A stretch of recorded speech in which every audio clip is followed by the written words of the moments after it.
Yes friends, welcome to our YouTube channel study science. तो दोस्तों, बढ़ते हैं हम अपने सेशन की तरफ और हम ले रहे हैं सीटेड साइंस पेपर 2। और आज का जो हमारा टॉपिक है ये है रेस्पिरेशन इन ऑर्गेनिज़म, यानी कि ऑर्गेनिज़म्स के अंदर, एनिमल्स के अंदर, चाहे ह्यूमन बींग्स हो या फिर एनिमल्स हो, एम्फीबियंस हो, मैमल्स हो, जो भी हो, इनके अंदर रेस्पिरेशन की प्रक्रिया कैसे होती है, इस चैप्टर के ऊपर आज हम प्रैक्टिस करने वाले हैं। एमसीक्यूज़ लेने वाले हैं विथ हमारे क्वेश्चन आंसर। तो बढ़ते हैं हम अपने आज के पहले क्वेश्चन की तरफ। चलिए, क्वेश्चन नंबर 1 है हमारा, during the process of exhalation the ribs move, यानी कि सांस छोड़ने की जो प्रक्रिया है उसके दौरान पसलियाँ हिलती है। तो किस साइड हिलती है, कहाँ हमारे रिब्स किस साइड मूव करते हैं, मूवमेंट होता है उनका, ये हमको बताना है। देखिए, रेस्पिरेशन जो होता है तो इसके अंदर दो प्रोसेस होते हैं। एक होता है इनहेलेशन यानी कि सांस लेना, और दूसरा होता है एक्सहेलेशन। एक्सहेलेशन यानी कि सांस छोड़ना। तो क्वेश्चन में हमें पूछ रहा है कि during the process of exhalation, सांस छोड़ने की प्रक्रिया के दौरान, द रिब्स मूव, यानी कि जो हमारी पसलियाँ होती है ये कहाँ मूव करती है। तो ऑप्शन दे रहा है, देखिए, डाउन एंड इनवर्ड्स, यानी कि नीचे और अंदर की ओर। ऑप्शन बी है अप एंड इनवर्ड्स, ऊपर और अंदर की ओर। सी है डाउन एंड आउटवर्ड्स, यानी कि नीचे और बाहर की ओर। और डी है अप एंड आउटवर्ड्स, यानी कि ऊपर और बाहर की ओर। देखिए, यहाँ पर आपको कंफ्यूज ज़्यादा होने की ज़रूरत नहीं है, क्योंकि ये क्वेश्चन जो है दोस्तों बहुत ही आसान क्वेश्चन है ये, कि आप अगर इनहेल करते हैं सांस, आप अगर सांस लेते हैं तो सांस आप अगर लेंगे तो आपको पता चलेगा कि जब हम सांस ले रहे हैं, देखिए इस तरह से, तो हमारी जो पसलियाँ, हमारे जो रिब्स है, ये हमारे अप साइड और आउटवर्ड्स होते हैं, यानी कि ऊपर की तरफ उठते हैं, ऊपर की तरफ और बाहर तरफ उठते हैं जब हम इनहेल करते हैं, यानी कि सांस लेते हैं।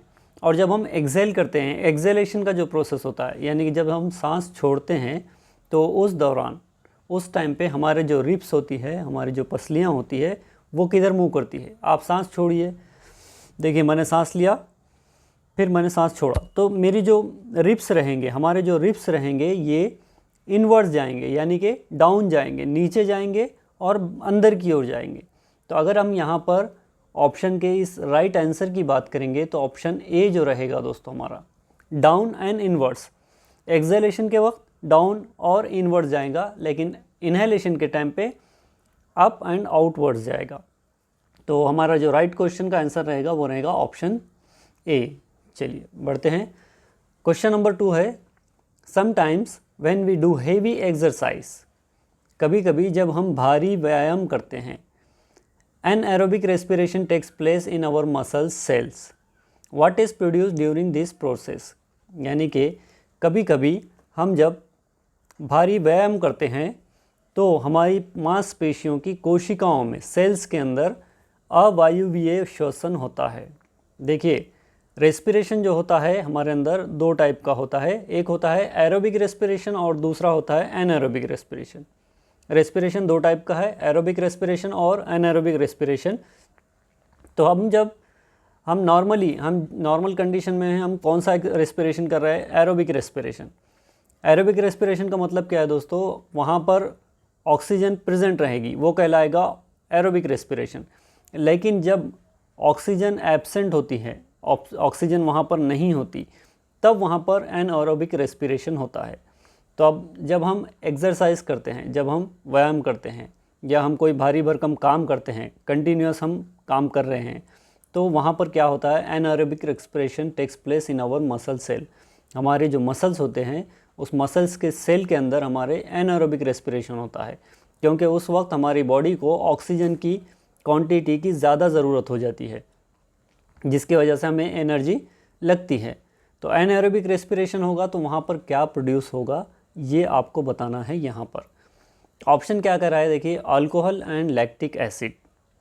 क्या एनएरोबिक रेस्पिरेशन के वक्त लैक्टिक एसिड और अल्कोहल का प्रोडक्शन होगा या प्रोड्यूस होगा। बी है अल्कोहल एंड CO2, यानी कि कार्बन डाइऑक्साइड। सी है lactic acid and carbon dioxide. और डी है लैक्टिक एसिड ओनली। तो देखिए, जब हम एरोबिक रेस्पिरेशन करते हैं, जब हम ऑक्सीजन के प्रेजेंस में हम सांस लेते हैं और सांस छोड़ते हैं, रेस्पिरेशन का जब प्रोसेस करते हैं, तो वहाँ पर एक एसिड प्रोड्यूस होता है जिसे हम पायरुविक एसिड कहते हैं, लेकिन जब हम एनएरोबिक रेस्पिरेशन मोड में चले जाते हैं, यानी कि जब हमें बहुत ज़्यादा एनर्जी की ज़रूरत होती है, बहुत ज़्यादा ऑक्सीजन की ज़रूरत हमारे बॉडी को होती है, तो उस वक्त हम जो एसिड प्रोड्यूस करती है हमारी जो बॉडी, वो होता है लैक्टिक एसिड। तो यहाँ पर जो हमारे क्वेश्चन का राइट आंसर जो रहेगा दोस्तों, वो रहेगा केवल लैक्टिक एसिड। चलिए क्वेश्चन नंबर 3 देखिए। क्वेश्चन नंबर 3 से पहले हम यहाँ पर थोड़ा सा दोनों में डिफरेंस देख लेंगे कि एरोबिक रेस्पिरेशन और एनारोबिक रेस्पिरेशन, वायवीय और अवायवीय रेस्पिरेशन क्या होता है। एरोबिक रेस्पिरेशन हम किसे कहेंगे? देखिए, एरोबिक रेस्पिरेशन यानी कि oxygen is present when this form of respiration takes place, यानी कि इस टाइप का अगर रेस्पिरेशन की प्रक्रिया अगर होती है तो वहाँ पर ऑक्सीजन प्रेजेंट होता है, तो हम उसे कहेंगे कि एरोबिक रेस्पिरेशन हो रहा है वहाँ पर। और अनएरोबिक रेस्पिरेशन, अवायवीय श्वसन प्रक्रिया जिसे कहते हैं हम एनारोबिक रेस्पिरेशन, तो वहाँ पर देखिए oxygen is absent when this form of respiration takes place, यानी कि जब भी एनारोबिक रेस्पिरेशन होगा वहाँ पर ऑक्सीजन एब्सेंट रहेगा, एरोबिक में ऑक्सीजन प्रेजेंट रहेगा। अब एरोबिक में अगर हम बात करेंगे, gases are exchange in the form of respiration के टाइम पर गैसेस का एक्सचेंज होता है, लेकिन एनारोबिक रेस्पिरेशन के अंदर ऐसा नहीं होता। Gases are not exchanges in this form of respiration. Aerobic respiration can be found in cytoplasm and mitochondria. हमारे बॉडी के अंदर जो सेल्स होते हैं और सेल्स के अंदर जो साइटोप्लाज्म और माइटोकॉन्ड्रिया होता है। अब साइटोप्लाज्म क्या है और माइटोकॉन्ड्रिया क्या है, अगर आपको ये समझना है तो आप हमारा पिछला लेक्चर, इससे पहले जो हमारे सेशन हो गए हैं वहाँ पर आप जाकर देख सकते हैं। तो जो साइटोप्लाज्म होता है और जो माइटोकॉन्ड्रिया होता है, वहाँ पर आपको देखने को मिलेगा एरोबिक रेस्पिरेशन। लेकिन अगर आप एनारोबिक रेस्पिरेशन की बात करते हैं तो आपको सिर्फ साइटोप्लाज्म के अंदर देखने को मिलता है वो। एरोबिक रेस्पिरेशन के अंदर क्या होता है, glucose breakdowns into carbon dioxide and water. जब ग्लूकोज का ब्रेकडाउन होता है, जैसे ही हमें ऑक्सीजन मिलती है एरोबिक रेस्पिरेशन के दौरान, जब भी हम ऑक्सीजन लेते हैं तो वहाँ पर ग्लूकोज का ब्रेकडाउन होता है, और ग्लूकोज का ब्रेकडाउन होने के बाद ये कार्बन डाइऑक्साइड और वाटर में ब्रेक होता है। ग्लूकोज ब्रेक होता है कार्बन डाइऑक्साइड में और वाटर में। लेकिन अनएरोबिक रेस्पिरेशन के अंदर ग्लूकोज का ब्रेकडाउन होने के बाद ये इथाइल अल्कोहल, कार्बन डाइऑक्साइड और एनर्जी में ये ब्रेक होता है। अब एरोबिक रेस्पिरेशन की इसी तरह से अगर हम बात करेंगे तो all higher organism such as mammals, जैसे कि काउज हो गया, गोट हो गया, ह्यूमन बीइंग्स हो गए, तो ये सारे के सारे इन एनिमल्स के अंदर, इन ऑर्गेनिजम्स के अंदर आपको एरोबिक रेस्पिरेशन अवायवीय देखने को मिलेगा। लेकिन लोअर ऑर्गेनिजम्स जो होते हैं, जैसे कि बैक्टीरिया हो गए, ईस्ट हो गए, इनके अंदर आपको एनएरोबिक रेस्पिरेशन देखने को मिलता है। तो ये कुछ पॉइंट्स है जो आपको याद रखने पड़ेंगे एनएरोबिक और एरोबिक रेस्पिरेशन के ऊपर। चलिए क्वेश्चन नंबर 3 है असर्शन और रीज़न टाइप का क्वेश्चन है। इस टाइप के क्वेश्चन आ रहे हैं आपको बार बार, तो इसलिए हम हर सेशन में 1-2 क्वेश्चन ले रहे हैं दोस्तों। ये असर्शन क्या कह रहा है, देखिए, respiration involves both inhalation and exhalation, यानी कि अभिकथन क्या कर रहा है, श्वसन में सांस लेना और छोड़ना दोनों शामिल है। तो बात तो बिल्कुल सही है कि रेस्पिरेशन का जो प्रोसेस होता है दोस्तों, यहाँ पर हम इनहेल भी करते हैं, सांस लेते भी है, और एक्सहेल भी करते हैं, यानी कि सांस छोड़ते भी है। तो ये बात बिल्कुल सही है। रीज़न क्या कर रहा है, देखिए कारण क्या है, inhalation brings oxygen rich air into the lungs while exhalation removes carbon dioxide rich air from the lungs, यानी कि सांस लेने से ऑक्सीजन युक्त हवा फेफड़ों में आती है, जबकि सांस छोड़ने से कार्बन डाइऑक्साइड युक्त हवा फेफड़ों से बाहर निकल जाती है। तो ये बात भी बिल्कुल सही है। दोनों बातें एक दूसरे के साथ में एक दूसरे के यहाँ पर सही साबित हो रही है। तो यहाँ पर हमारा जो ऑप्शन रहेगा, option A, both assertion and reason are true and the reason is the correct explanation for assertion. चलिए क्वेश्चन नंबर 4 क्या है, देखिएगा, yeast is use in the wine and beer industries because it respires. क्या कह रहा है कि east का उपयोग वाइन और बियर ईस्ट का उपयोग वाइन और बियर उद्योगों में किया जाता है क्योंकि ये श्वसन करता है।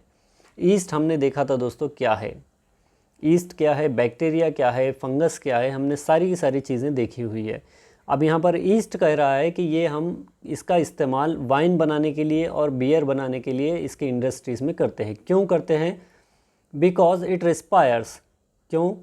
क्योंकि ये श्वसन करता है। किस तरह से श्वसन करता है ये बताना है आपको। ऑप्शन ए है anaerobically produced oxygen, sorry aerobically producing oxygen A है, बी है एरोबिकली प्रोड्यूसिंग अल्कोहल, सी है एनाएरोबिकली प्रोड्यूसिंग अल्कोहल और डी है एनाएरोबिकली प्रोड्यूसिंग H2O। देखिए पहले तो याद रखिएगा आप कि ईस्ट जो होता है दोस्तों इसके अंदर आपको हमेशा से एनाएरोबिकली रेस्पिरेशन देखने को मिलता है। तो यहाँ पर ऑप्शन 1 और 2 तो सीधे सीधे कट जाएंगे, यहाँ पर ए और बी कट जाएंगे। अब बचे यहाँ पर दो ऑप्शन, ऑप्शन सी और ऑप्शन डी। तो ऑप्शन सी कह रहा है यहाँ पर कि एनाएरोबिकली प्रोड्यूसिंग अल्कोहल, ये बात बिल्कुल सही है। हमने थोड़ी देर पहले ही देखा है कि ईस्ट का जब ईस्ट के अंदर रेस्पिरेशन होता है तो वो वहाँ पर अल्कोहल प्रोड्यूस करता है, कार्बन डाइऑक्साइड प्रोड्यूस करता है। तो यहाँ पर हम अगर देखेंगे तो ऑप्शन में क्या दिया गया है कि एनाएरोबिकली प्रोड्यूसिंग अल्कोहल, तो ये बात यहाँ पर बिल्कुल सही है दोस्तों कि ईस्ट के अंदर अगर एनाएरोबिकली कुछ प्रोड्यूस होता है तो वो होता है अल्कोहल। तो हमारा राइट आंसर जो रहेगा यहाँ पर वो रहेगा सी, यानी कि एनाएरोबिकली प्रोड्यूसिंग अल्कोहल। चलिए क्वेश्चन नंबर 5 देखिएगा, असर्शन रीजन टाइप में है। फिर से असर्शन क्या कह रहा है कि the respiratory system includes structure such as trachea, bronchi and alveoli. यानी कि अभिकथन दावा क्या है यहाँ पर कि श्वसन प्रणाली में श्वसन नली, ब्रोंकाई और अल्वियोलाई जैसे संरचनाएं शामिल होती है। तो ये बात बिल्कुल सही है दोस्तों कि हमारा अगर रेस्पिरेटरी हम सिस्टम देखेंगे हम तो उसके अंदर हमारे आपको क्या देखने को मिलता है। एक तो आपके ट्रैकिया जिसे हम श्वास नली कहते हैं, दूसरा होता है ब्रोंकियाई, बोंकस जिसे हम कहते हैं, ब्रोंक्यूल्स जिसे हम कहते हैं, ब्रोंकाई, और उसके बाद होते हैं अल्वियोलाई जो कि बबल्स टाइप में होते हैं, जैसे कि आपके ग्रेप्स होते हैं, ग्रेप्स का एक गुच्छा जैसे होता है उस टाइप में अल्वियोलाइस होते हैं। तो ये बात बिल्कुल सही है। रीज़न क्या कर रहा है देखिएगा कि these structures are involve in the exchange of gases between the atmosphere and the blood. कारण क्या है कि ये संरचनाएं वायुमंडल और रक्त के बीच गैसों के आदान प्रदान में शामिल है।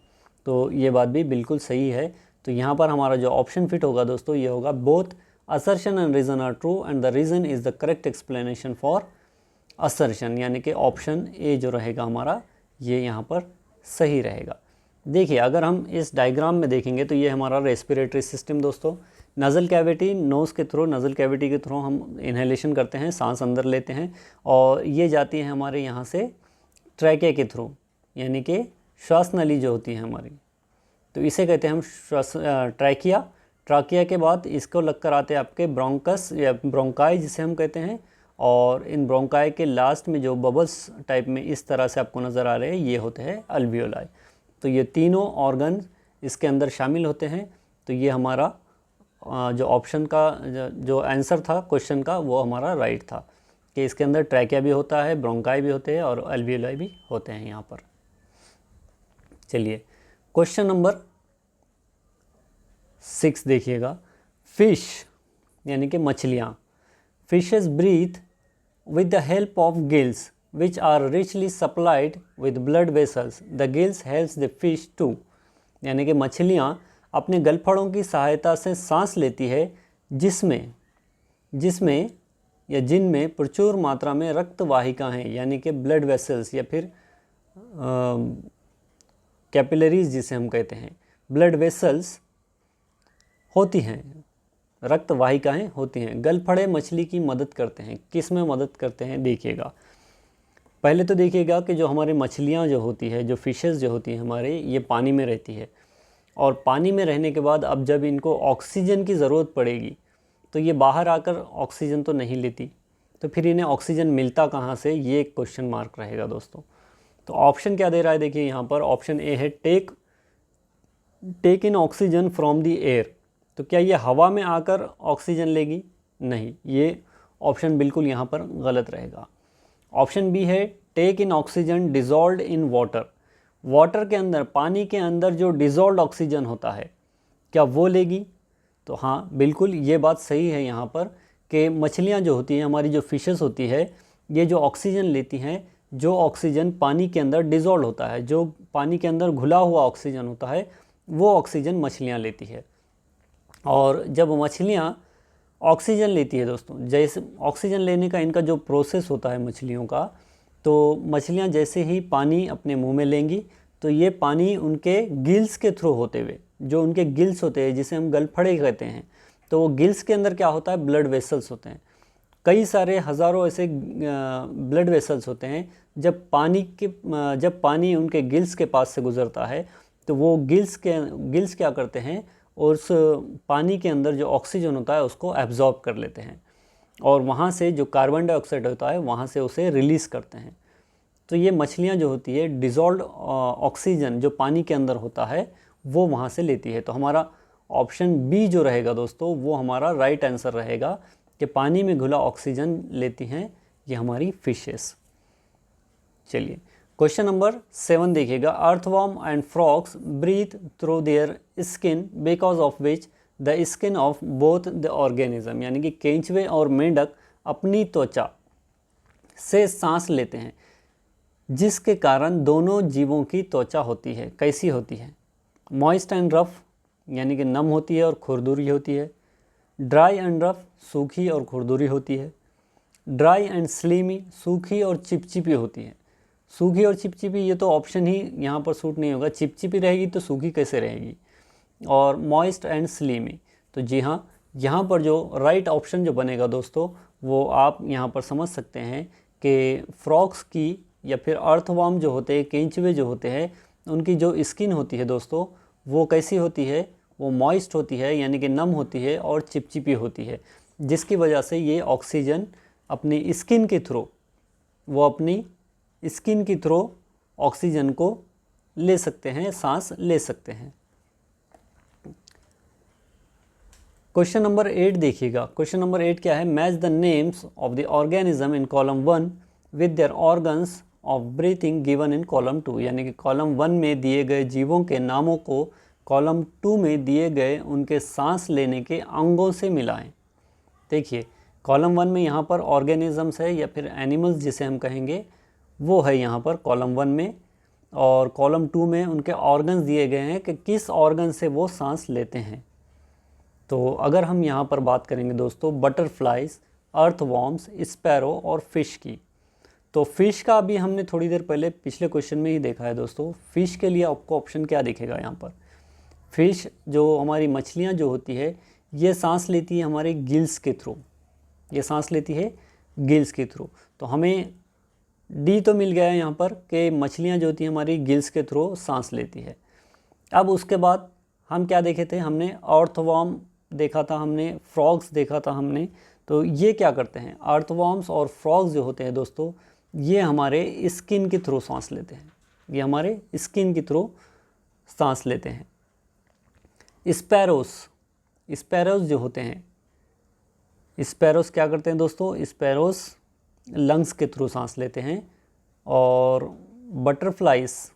बटरफ्लाइज यानी कि जो इंसेक्ट्स वगैरह होते हैं, तो ये स्पाइरिकल्स के थ्रू सांस लेते हैं दोस्तों। तो इस तरह से अगर हम बात करेंगे इसकी, तो ऑप्शन क्या बन रहा है देखिएगा। ए का आ रहा है 3, बी का आ रहा है 4, और सी का आ रहा है 1, और डी का आ रहा है 2।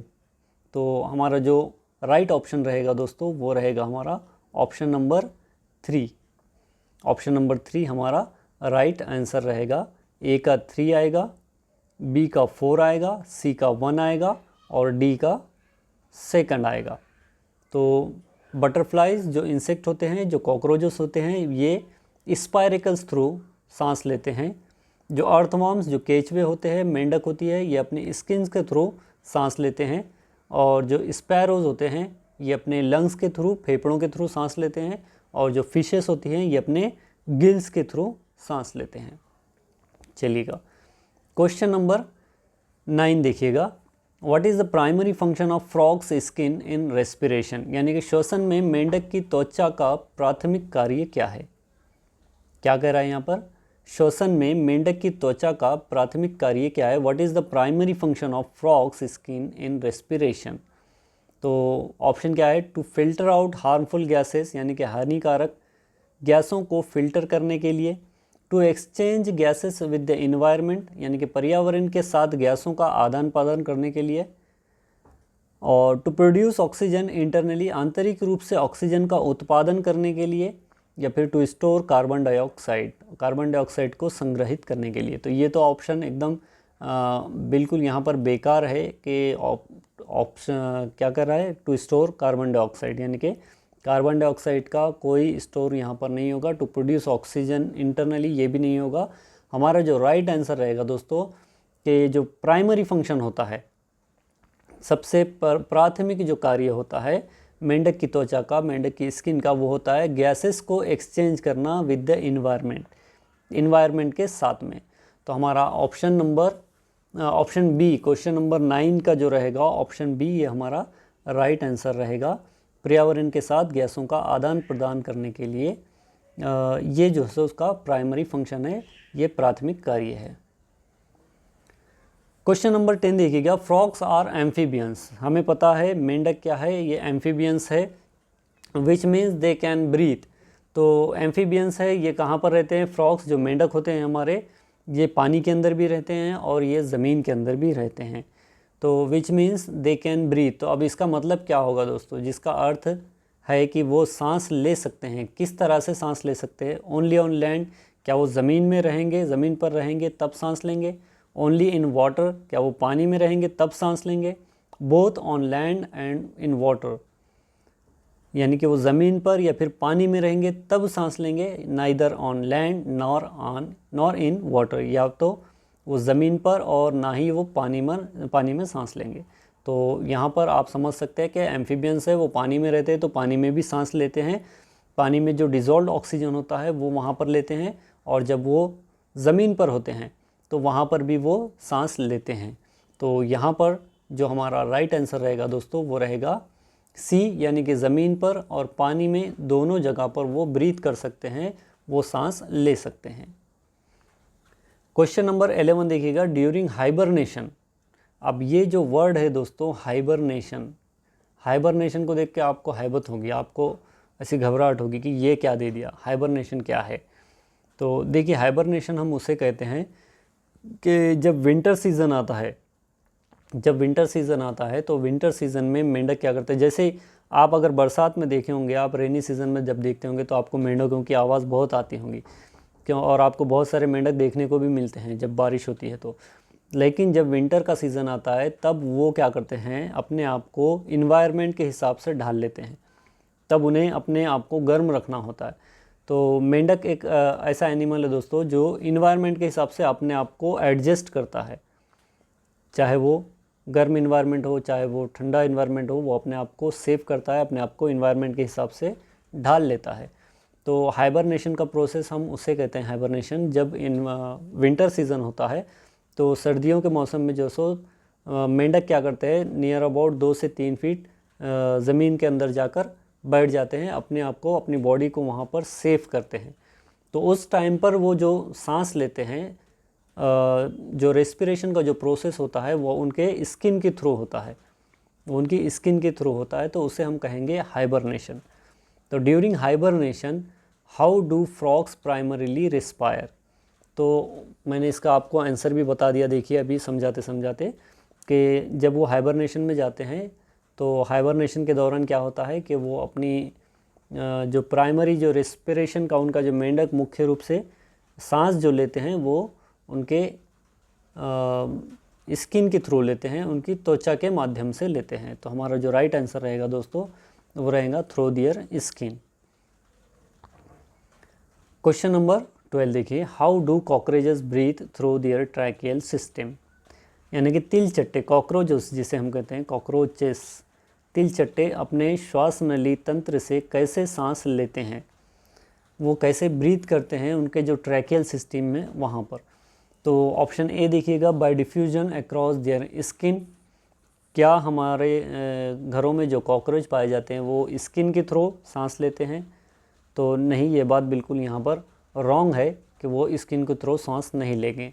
बाय यूजिंग स्पायरिकल्स एंड ट्रैकिए, क्या वो स्पायरिकल्स और ट्रैकिए का उपयोग करके, स्पायरिकल और श्वास नली का उपयोग करके सांस लेते हैं?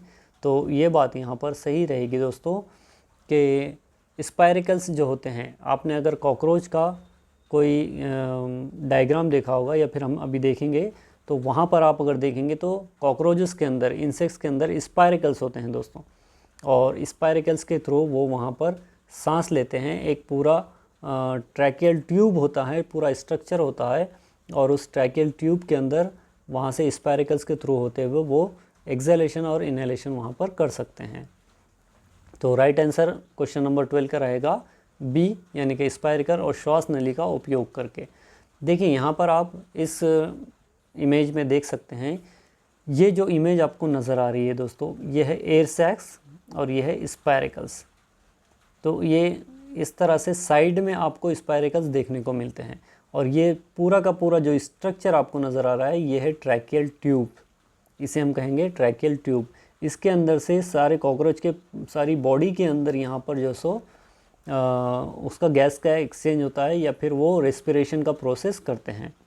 तो ये इस डायग्राम में भी आप देख सकते हैं, ये सारा के सारा ट्रैकियल ट्यूब का जो सिस्टम है, और यहाँ पर जो आपको छोटे छोटे इस टाइप से यहाँ पर जो इस तरह से नज़र आ रहे हैं, देखिए फर्स्ट एब्डोमिनल स्पायरिकल, 8th एब्डोमिनल स्पायरिकल यहाँ पर दिख रहा है आपको। तो ये छोटे छोटे जो पोर्स टाइप में, जो सुराख होल्स टाइप में जो नज़र आ रहे हैं, ये स्पायरिकल्स होते हैं, जिसके थ्रू कॉकरोच सांस लेते हैं और सांस छोड़ते हैं, इनहेलेशन का और एक्सहेलेशन का प्रोसेस करते हैं। तो क्वेश्चन बहुत अच्छे और इंटरेस्टिंग है दोस्तों, इसके ऊपर प्रैक्टिस कीजिएगा। अगर कहीं आपको कन्फ्यूज़न लग रहा है तो आप मुझे कमेंट कर सकते हैं, और मिलते हैं हम अपने नेक्स्ट सेशन में। तब तक के लिए चलिए गुड बाय।